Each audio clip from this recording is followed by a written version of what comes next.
When is it too soon to get head? Let's just get this party started and you do me first and then we'll talk after. I am very much a I want to get married type of girl, but I do understand a polyamorous lifestyle. Come on over to the dark side. No. Contrary to popular belief, probably about half of my baby mamas are in relationships.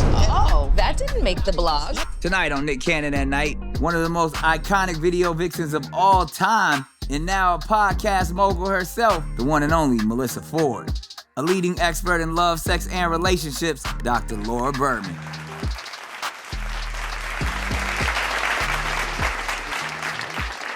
Nick Cannon at Night, where it's all about love, sex, and relationships. And, you know, we're different people in the daytime, but we can be who we really are at night. So no questions are off limits. We're going to talk, and hopefully we grow from these conversations because we have some help. This is lightweight. This is lightweight. This is lightweight. And you're his therapist? I need to talk to you after this. Okay, One of all right. many. I have several. I don't doubt that for a single second, darling. She helps me with my issues with my baby mamas. Yeah. She gives me. I like to call myself his love minister. Yeah, my love minister. Yes, I'm not really his official therapist. Yeah, exactly. And dear friend. So you guys ready to jump right into it? 1,000%. All right, well, we got to talk to our at-nighters. I think we have, our first one is a fairly easy and interesting one. Let's see what we got. Hey, my name is Anton Parks Sr. I'm 48 from Toledo, Ohio. And my question is, when is it too soon to get head? I know y'all not out here giving sloppy toppy 1, 2, 3 dates in, but my question is, when is too soon? And then my next question is, when is you procrastinating? When are you taking too long? When is that a deal breaker? Yep, let us know. Get back. Love.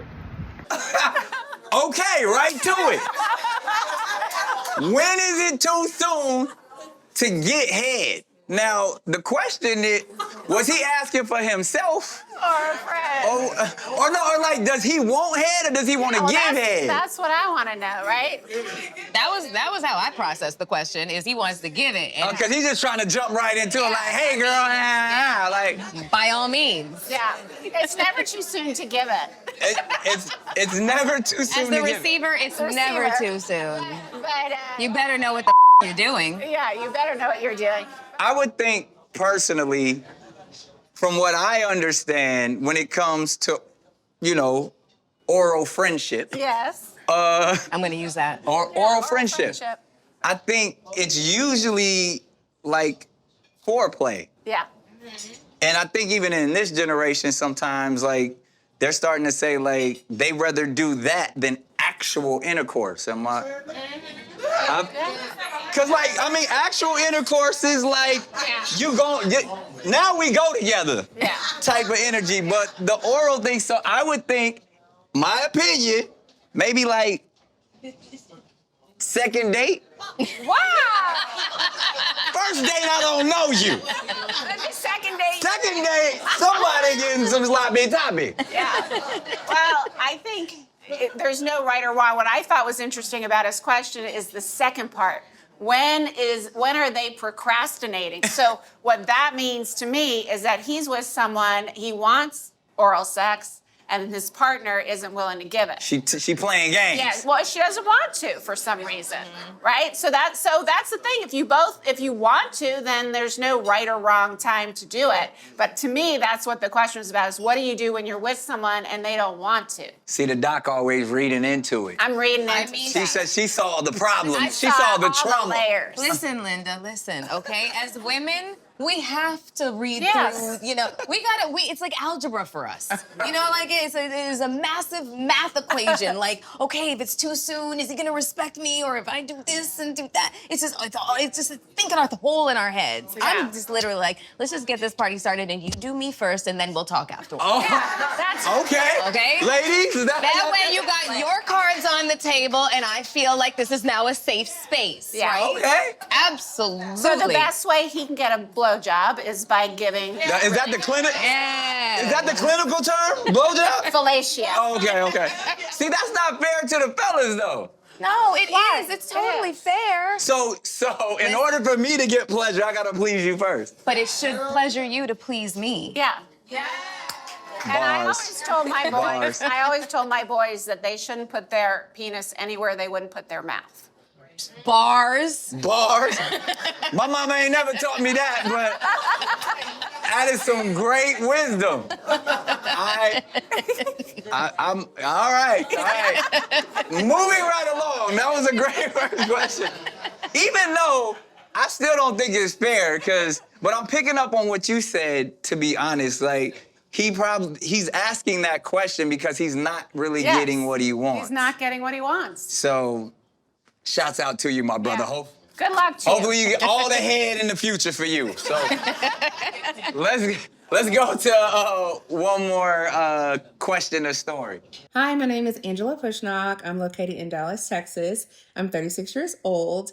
And my question about relationships or sex in relationships is, do you think a conversation should be had when you're ready to move to the next step sexually with your partner?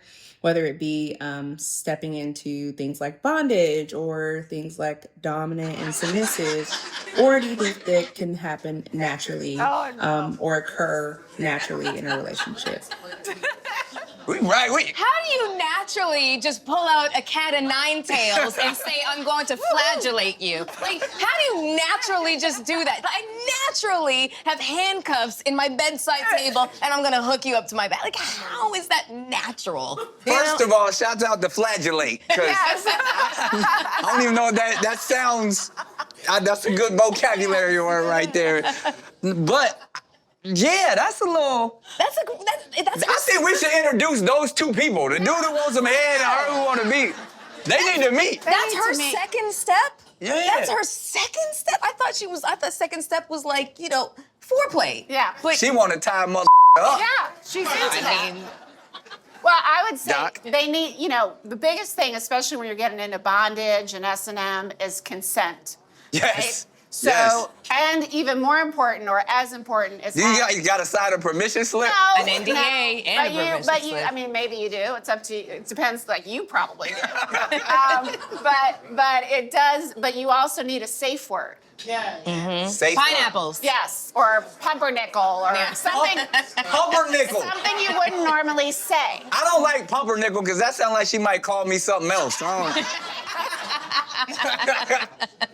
you got to talk about it first, Yeah. because you need consent, you need the safe word, and then you can go to town. Okay. All right. So, and it sounds like both of these individuals want to introduce the freakiness quickly and right into it. Yeah. Will we say that today's day and age, is this generation freakier than previous generations? Yes. Clearly what's going on in the news, like, I didn't know people was doing all type of wild shit that I wasn't aware of. I thought my freak flag was pretty high, but it's And then a you lot. found out you were vanilla. Yeah, it's a lot of is there something to that people are more sexually liberated in 2025 than they might have been in the 90s or something? We are more sexually liberated, but you know what it really is? Pornhub going free during the pandemic. Yes, that was really it. You're excited about that, Courtney.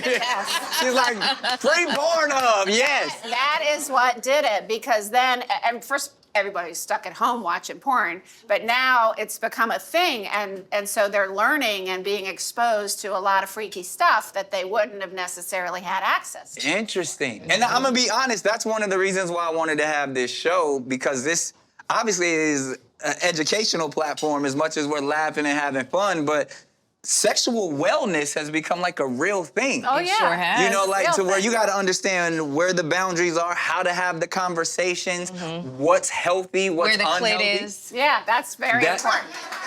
Because most men have no clue. They think That it's is right so- under yeah. our belly button. Yeah. No, I it's have no not. idea. Dude, is that really a big Yes. problem? Yes. Come on, give us more credit. No, they don't know. That's crazy. But you know what? I meet a lot of women who don't know where it is either. Well, hey, Doc, Where is it? Like Carmen San Diego. If this is the vagina, Okay, this the vagina. yeah, okay, you be the vagina, right? Okay. That's the butthole down there. This is the butthole. Down here. Down here is the. That's the butthole. That's the butthole. That's the vaginal opening. This the hole. Right? And that, right above the vaginal opening. Is the And sometimes it has a clitoral hood on it. Oh, And he's you gotta pull the Yeah. hood back. I mean, somebody told me. And do you know that the clitoris has more nerve endings in it, concentrated than around the woman's entire body. Wow. And it actually is 12 to 13 centimeters in length. It goes back and branches out like a wishbone. Yeah. So the labia minora, the inner lips, are actually over. Part of the clitoris. They're over the inner part of the clitoris, yeah, or need a clitoris. drink. Yeah, I'm French. I'm being fancy. Yeah. Clitoris. Clitoris. Or the clitoris. Yeah. However, well, see, we learned something already, and they ain't even brought the food yet. Wow, this. I love where we're going with this. I think. Thank you for our visual questions. Now I think we have some online questions. When do you really know it's love and not just a trauma bond? Well, When she throw all your stuff on the front lawn and set it on fire. That's love. before Love that that. happens. Get all this shit out of here. That's Before that happens, Amanda, you need to ask yourself, is it romantic butterflies that I feel, or is it my nervous system trying to flee the scene? Yeah. Well, that's You know? what I was gonna say. I think butterflies across the board, people don't realize, are the body's warning signal. Like danger. So that myth that you're supposed when you meet someone or when you're with someone who is really right for you and not triggering your trauma bond, You feel peace. you feel like you're about to move into your dream home. So you feel excited peace, right? It's not boring. It's excited, but it's peaceful. What a lot of people mix up love and trauma bond with is that it's a chase. It's a will they or won't they? Are they going to stay or not? Well, okay, now they're into me and now they're not. Push, pull. Are they gonna ruin my life? Yes. And right. All of Am I that. gonna go into a depressive episode for the next 6 months? I got picked up on the floor. Yeah, what's gonna happen?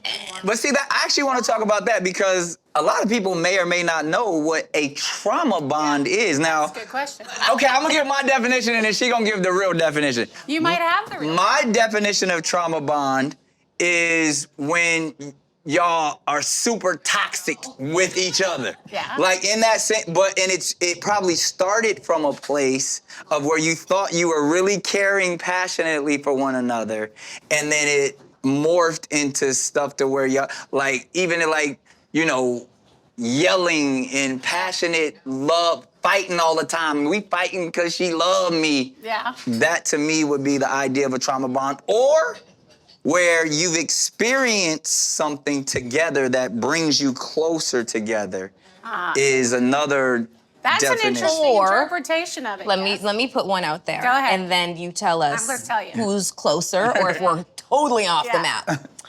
You both have had very painful experiences and you feel like you're on a healing process and then you meet each other and then the connectivity starts because you share that trauma with each other. Yeah. It's a shared trauma and that's the connective tissue. But in that way, you don't really start to connect on, in healthy ways with each other. It's just the pain. Yeah. Who gets the best grade? Neither of you. God damn it. Damn. But those are all things that happened. So first of all, a trauma bond typically is, it can be both of you, and I get why you would think it bonds you in a weird way when you both have trauma. It's like that. Do you ever that musical Rent where one of the Mimi says, "I'm looking for someone whose baggage goes with mine." Right. That kind of Whose thing. devil plays well with Yes, mine. it's definitely plasma. But really what a trauma bond is that you are attracted to, drawn to, get butterflies for someone because unconsciously they are reminding you of your most traumatic relationships. So, Hold on. you thinking about Yeah, it? think about that shit. Yeah. So if you tend to always date men who cheat on you or who are unavailable or won't really commit, and that you probably are someone Familiar. Yeah, so you feel bonded, right? Or like they did this study where they put rats in a maze and they gave them treats, right? And they gave one group of rats treats kind of when they finished the maze, they repeatedly and predictably got a treat. The ones who kind of are the trauma ones, sometimes they got the treats, sometimes they didn't. So you're like, what the fuck my tree at? And so by the end, that's what they were doing, hitting the button nonstop, compulsively, and like going crazy, right? And that's what happens in a trauma bond, is that we end up stuck in these relationships that are really toxic, that don't honor us, but we're unconsciously trying to work out our issues with daddy or mommy or whatever happened to us earlier in our life. I think I need a Kleenex. I'm sorry. Yeah, right. I'm fine. I'm fine. That's I'm fine. real trauma. Yeah. So bottom line, to answer a question, if you have butterflies, if you find yourself feeling insecure, uncertain, agitated, up and down and in and out and all over the place, that is usually, I can't guarantee you, but it's usually a trauma bond. Like our wise friend here said, when it's love, you feel this peaceful excitement. It's not boring, but for people who tend toward trauma bonds, it may feel boring because they're not used to it. I thought trauma bond was Tubi's version of a Black James Bond. I didn't know what was going on. Trauma bond. All right, we got, I think we got time now. This is what's interesting about the At Night show, which I actually love. So we've seen everybody kind of present themselves out in the open, but sometimes we have questions that we want to keep on the low, that we want our identities to be anonymous. So we give everyone the opportunity to not have to show their face, and we even alter and disguise their voice a little bit so they can ask the wildest or most personal questions that they want to ask. So this is that opportunity for our anonymous question here on At Night. Let's see what it is. My partner wants to open our relationship. Is that the beginning of the end? Okay. All right, Mr. Open at Night. Yeah. He says his partner, or their partner, I don't know, male or female. Go with there. Go with there. Their partner Safe. wants to have an open relationship. Is this okay, or is this the beginning of the end? Doc, I'm gonna let you handle that. It's the beginning of the end, usually. Really? Now, it depends, right? Like, usually, I find when you've been in a monogamous relationship and all of a sudden the person said, this is why I wrote this book. Really? Because it is so common now that people are so bored and they You wanted to teach us some magic tricks. I wanted to teach you how not to be bored, because monogamy, which you know, can get kind of... I see what you did there. But what I found... Touche. Yes, but what I found when I talked to couples around the country, the number one question they ask when they're in a monogamous relationship is, how do we spice it up? How do we keep it interesting? So everything, and you know this about me, everything that we want because we want to feel a certain kind of way. We want, whatever it is you want, you're looking for a feeling, right? How you're gonna feel when you have that thing. So I started asking people, well, if so they're open in their relationships because they're thinking, I'm bored, I don't know how to make it spicier, we've tried all the toys and tools and role plays, now let's bring in new partners. Yes, and so what they're looking for is excited intensity, right? Or Yes. intense excitement. And you can create that outside by opening your relationship, but it's such a slippery slope. No pun intended. Super slippery. Super slippery. All lubed up. I like it slippery. Yeah, I know we you know. do. You like We it know. very slippery. Okay. But you can create, and if you were willing, and you're gonna learn, if you were willing, I could teach you how to create some intense excitement with maybe just one baby mama. First of all, stop bringing my business to the streets. But to your point, you're a doctor. But at this topic, I'm an expert, all right? You are. Because I'm actually, have you ever been in an open relationship? No. No, and I don't ever want to be in it. Well, as Amen. somebody who has been in multiple, All at once. it's not a good idea. Definitely not a good idea. And that's the thing. I think the sound of it, the fantasy of it sounds like, oh, wow, this is amazing. And especially for the fella, it's a lot of work. Yeah. It's like you And can't, it's expensive. so expensive. Yeah. But even, and they that's, don't teach you that, do they? yeah, they don't. But it's honestly, too, because, yeah, it's so much, again, I don't even know if that's right to use trauma bonds even in this scenario, but trauma bonds, there's a lot that goes on that you didn't think about. You're just thinking about the fantasy element of being with multiple people, but you're also responsible for multiple people in that sense of you giving them your word. Yes. Like, Keeping your word. yeah, like, you open it. As I've learned, you gotta learn how to first be responsible for yourself. Yes. And then once you understand who you are, you probably, everything that you thought you were missing that you could find in others, you actually, it's already there once you do the work. Look at that. That's growth. Clap it up for growth. Clap it up for growth and maturity. I wish somebody would have told me that 12 kids ago. I'm joking. I'm joking.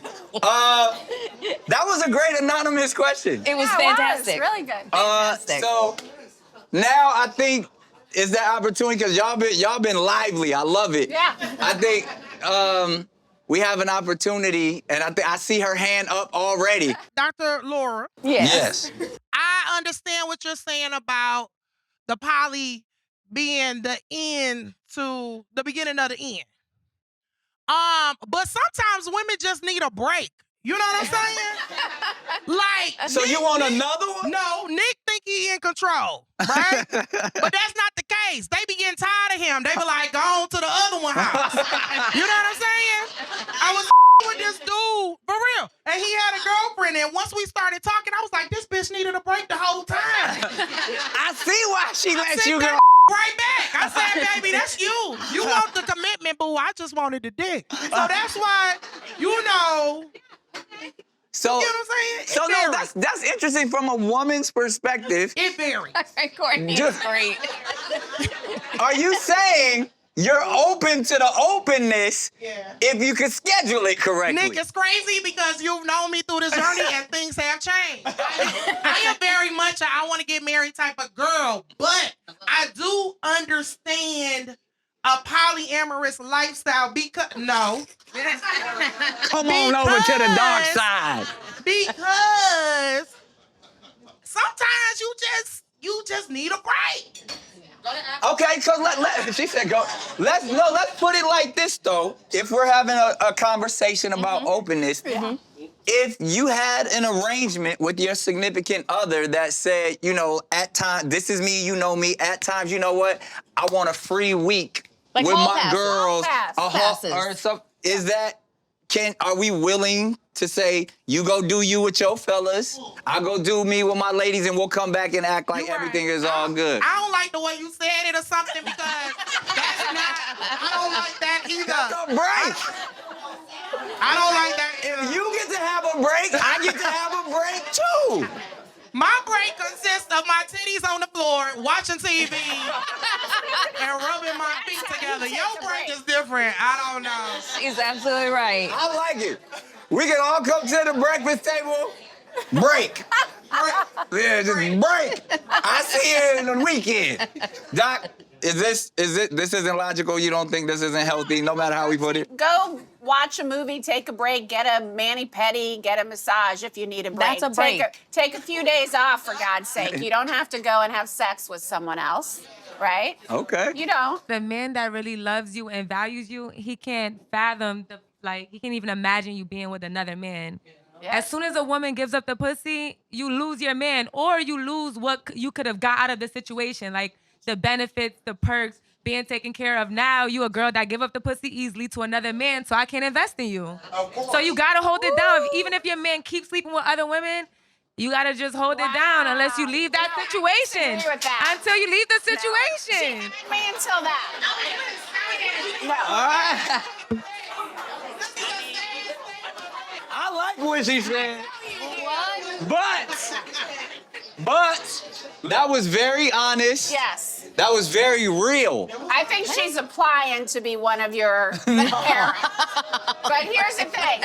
I don't mind everything you said because and you're the same until a certain point. You're the same way. You are having sex with lots of different women, and they are not allowed to do it with anyone else. No, that's not yes, true. Yes, it is. No, it's you not. say they're allowed, but then they lose.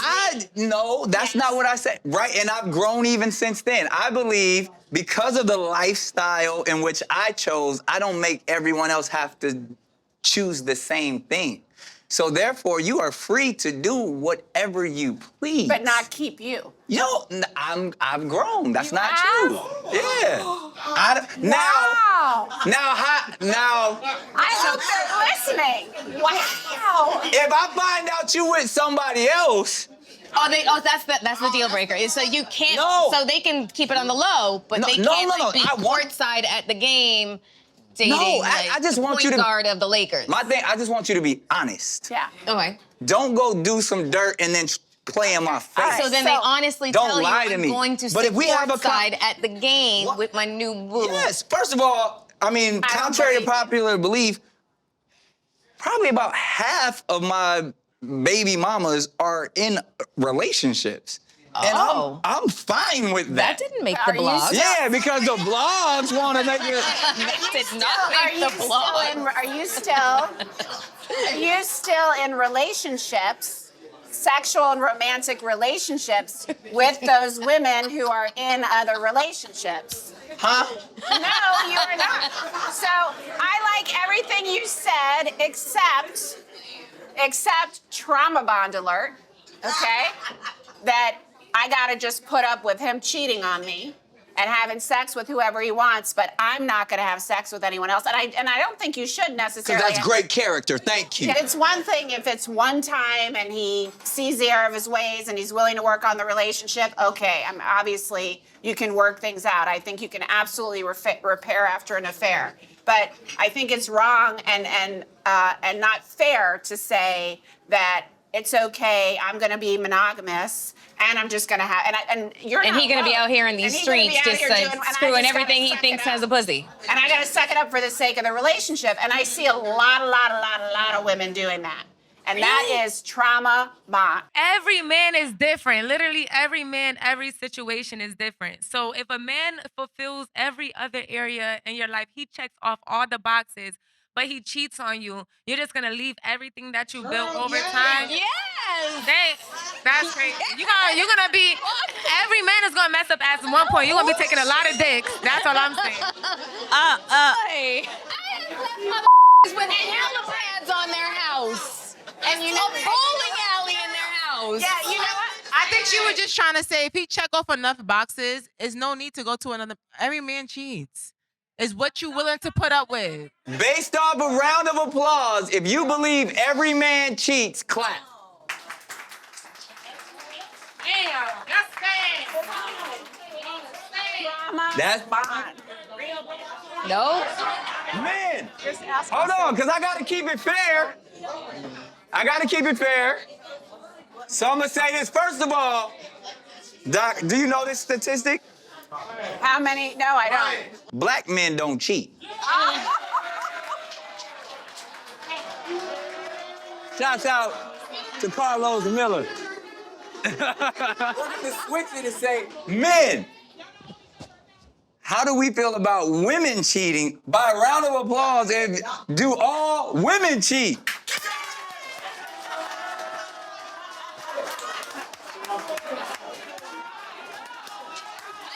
Dipper. No, we don't. No, we don't. No, we don't. No. I mean, I have a past, but I've learned from it. I don't now. Thank you. And we do it better. You guys cheat. You cheat and you do it well. That I'll have to agree with. I believe that. I think women are more likely to emotionally cheat. Yes. They're more likely to emotionally cheat maybe make out with someone, get in, their emotional needs aren't being met. They need someone who romances them and gets close to them and gives them the attention that they really want. But men are more likely to physically cheat. I believe men are dogs and women are cats. Dogs will go outside and up the whole neighborhood. They knocking over trash cans. They come home and Women are cats. They be cheating and they be... You don't even know that y'all are sneaky. That's what it is. But these are some great conversations, and that's what Nick Cannon at Night is all about. So I appreciate the energy. I appreciate the passion. And speaking of energy and passion, we keep it, in here contained, but I also go out on the streets and see what the people out there have to say at night. So let's check this out. Narcissists at Night. You ever dealt with a narcissist? They make you feel like you're crazy. How does another person make you feel like you're crazy? If you're not certain about yourself, if you're questioning yourself, if you're young, you don't know what these feelings look like, feel like, mean like to you. If you don't really understand what matters to you, anyone can question you and you'll believe them. Is a narcissist all that bad? If you can survive them, you'll be grateful. And if they're not, that's very unfortunate. What's wrong with being a narcissist? If you love yourself, right? Don't you love yourself? What do you mean? What's wrong? Are you a narcissist? What? I am a narcissist. I love myself. Nobody can love me like me. I think confidence is key. And right? Whatever you think about yourself is what other people are gonna believe. Period. Bottom line. Are you sure you're not a narcissist? I know my kind. I pray to God that I'm not a narcissist. I think that if I'm a narcissist, I haven't been told I'm a narcissist. See, you don't have to be told that you the bomb if you the bomb. You haven't been told you're a narcissist, but you know you're a narcissist. No, I'm diagnosed. I gotta go.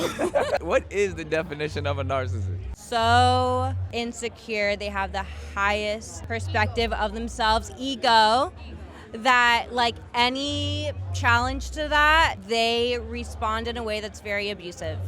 What if I told you were standing next to a narcissist right now? It's possible. I don't know you personally. This could be your one side. Would you think that I could ever be a narcissist? I'd have to know you personally than that, more personally. I definitely have an ego. Is there anything wrong with having an ego? No. Because we all have them, right? We all have them. I think it's more about how you treat another person in response to your ego. Ah, that's good. What if I told you were standing next to a narcissist right now? I would say I don't know you well enough to judge. I'm not talking about me. I'm talking about Caroline. Oh! What's wrong with being a narcissist? Nothing's wrong with being a narcissist. A lot's wrong with being a narcissist. Tell me, Caroline. It's all about you. It is. The show's called Nick Cannon at Night. Shit. Have you ever dealt with a narcissist? No, I haven't. I feel like I'm in the era where it's like TikTok is there for information and like you can look at situations. You're like, may this love never find me, you know? Okay. Oh, okay. You're able to like, I know how to say no. Like, so, okay, if you had to rate yourself 1 to 10, total package. Total package. Ooh. A 10. She's a 10. Love you for that. I would say like I'm a 6.5. No. Like a maybe 6.5. Maybe 7 on a good day. You got to give yourself more than that. But we got to work on ourselves, you know? Has anybody ever called you a narcissist? actually, no. Are you sure? I'm just a good person. Rate yourself 1 to 10. What's that number after infinity? Narcissist. And there we have it. Are there any narcissists in the building? Oh, I'm by myself?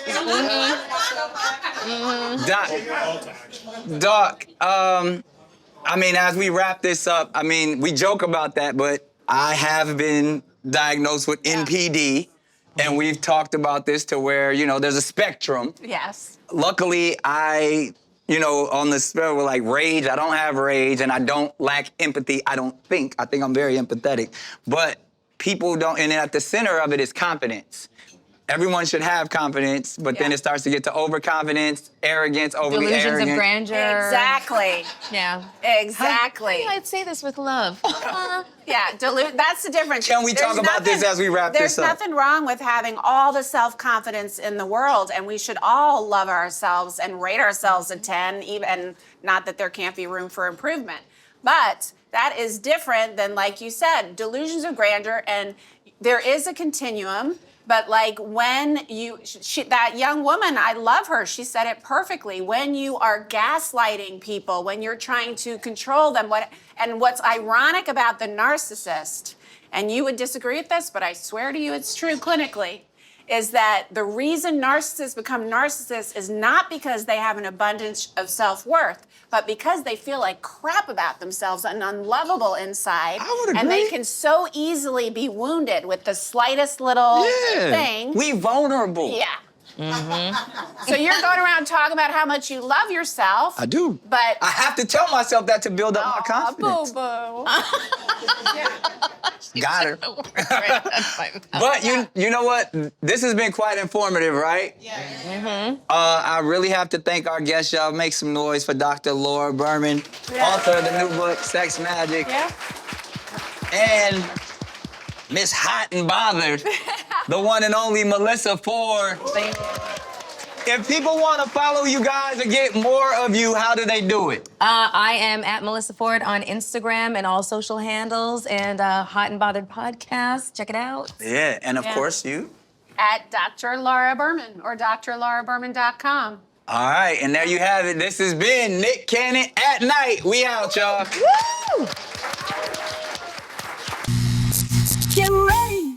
If you like Nick Cannon at Night, you can watch it on YouTube or watch new episodes early and ad-free right now by joining Wondery Plus in the Wondery app, Apple Podcasts, or Spotify. Before you go, tell us about yourself by completing a short survey at Wondery.com/survey.